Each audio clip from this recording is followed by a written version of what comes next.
Welcome to Metro Scene. I'm Taria Everett. The songwriting duo Ashford and Simpson was one of the greatest of all time. The legendary Valerie Simpson lost Nick Ashford in 2012 and is now writing and performing solo. Recently, she performed at the Birchmere Music Hall, and Marvin Jackson sat down with her backstage. All right, Valerie Simpson is with us on Metro Scene. Thanks for joining us. My pleasure. All right, and Valerie, tell me how you got started in music. You grew up in the Bronx. Yeah, but my lucky break was going to White Rock Baptist Church and having Nick Ashford walk in the door and see me standing up there singing with some girls. He was actually new to New York, and he was homeless. And somebody gave him the name of our church because that's where you could get a free meal. So he wasn't looking for me. He was looking for that free meal. But he found me, and I found out that he wrote gospel songs, and I played the piano. So we were a natural. Wow. Yeah.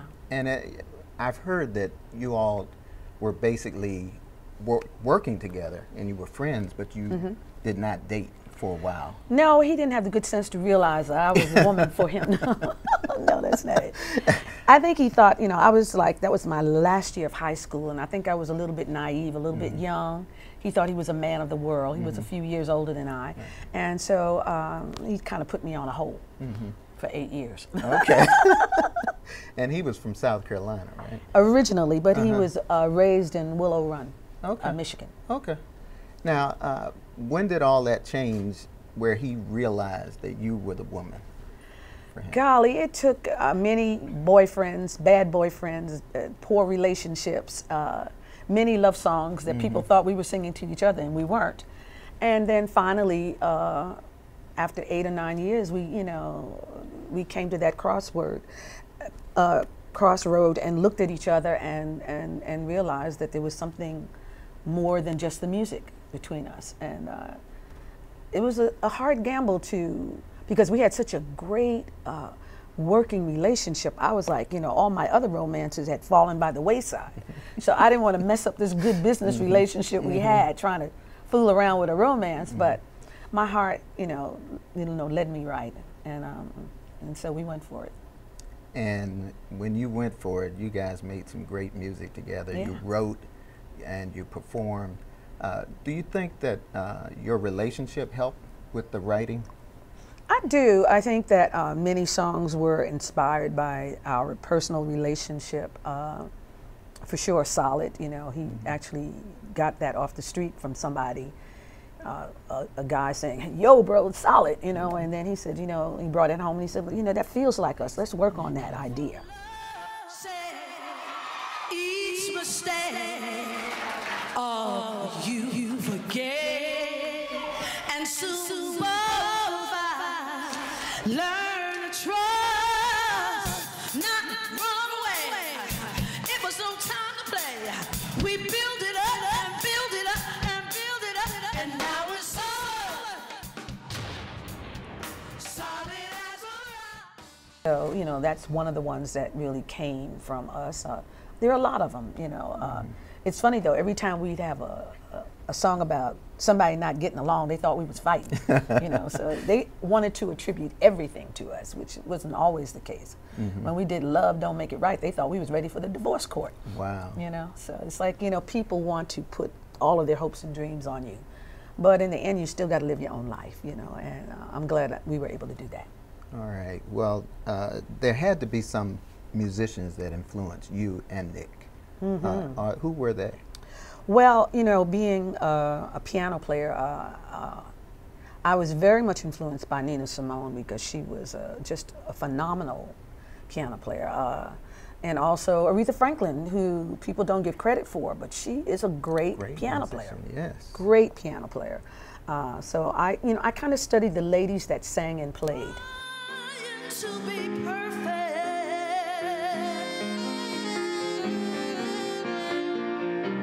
That's your only wish. Ooh, one day you're gonna look back. See all the things you missed.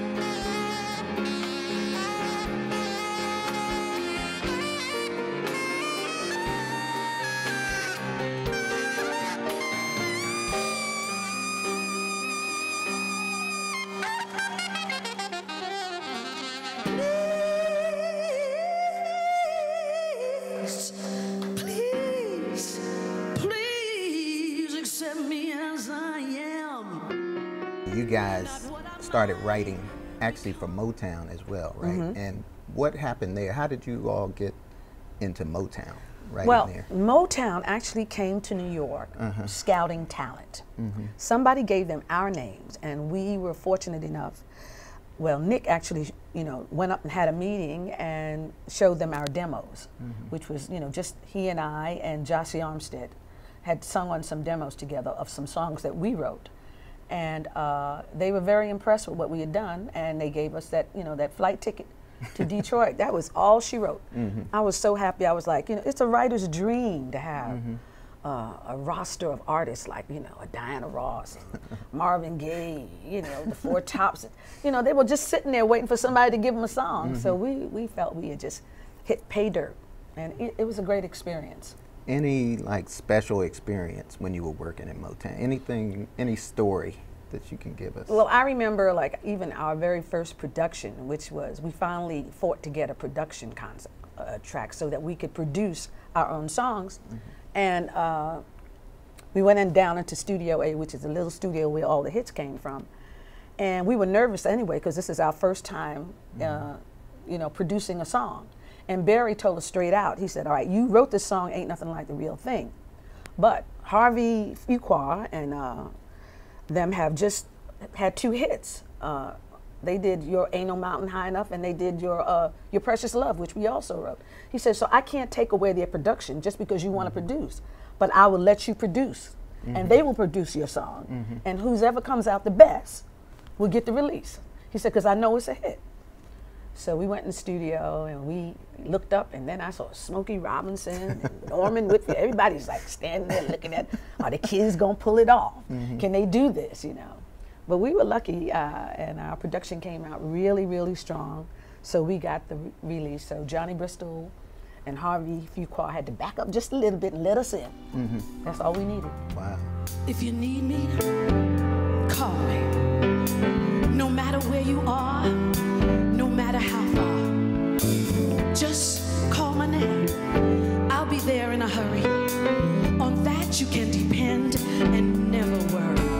No wind, no wind, no rain, no rain. No winter's cold. Ooh, can't stop me, babe. Ooh, baby, baby, when you're my goal.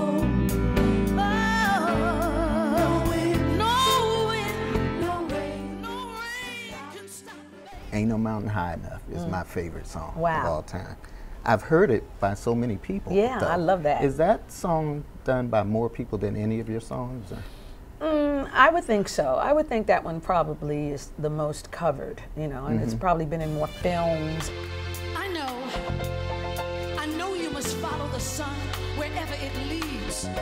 But if you should fall short of your desires, just remember, life holds for you one guarantee: you'll always have me.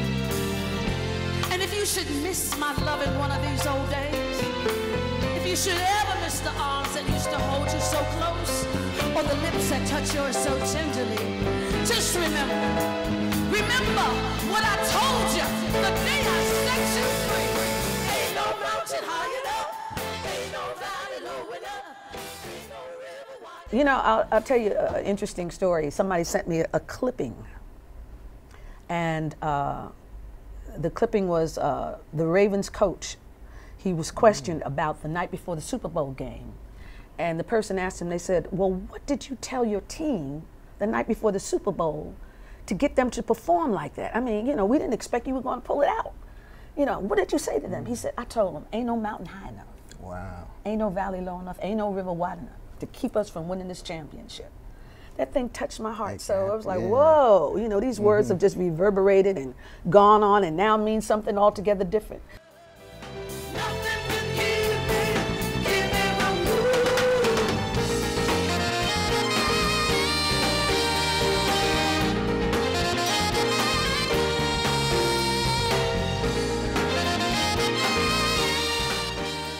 So people take the song and use it the way they need it in their lives. And they're still using it today. And that's a powerful declaration. And your music is timeless. We're going to talk more about that. We're going to talk about the Sugar Bar and about your new album. All when we right. come back. All right, so don't go away. We'll be right back with Valerie Simpson.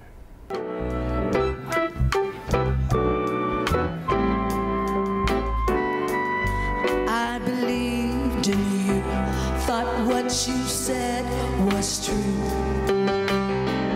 It didn't occur to me you was a lie. Ha ha ha, silly wasn't I? Oh, I was lost in the world, and like a foolish girl, I